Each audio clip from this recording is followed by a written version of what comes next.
Human rights laws and jurisdiction. Canada's constitution splits legal responsibility or jurisdiction between the federal and the provincial or territorial governments.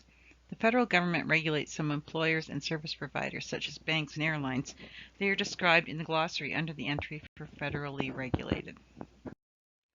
Provinces and territories regulate other business and service providers and have their own human rights laws. If your case involves provincial or territorial law, the guide lists the provincial and territorial agencies to contact. Indians and lands reserved for Indians are federally regulated, but not every organization run by First Nations people or located on reserve is federally regulated.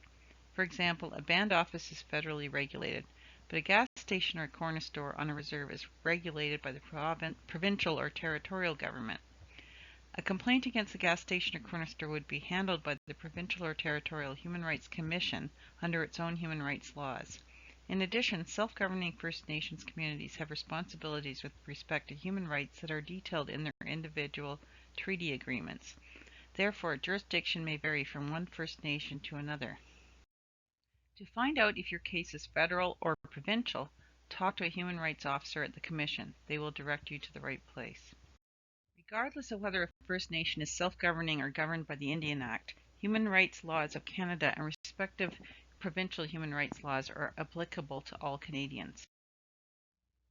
The Guide to Understanding the Canadian Human Rights Act website is a good quick resource for understanding the Canadian Human Rights Act, with basic guidelines, some examples, information about filing a complaint, and information on how to contact the Canadian Human Rights Commission for more information, as well as a list of websites for provincial and territorial human rights agencies.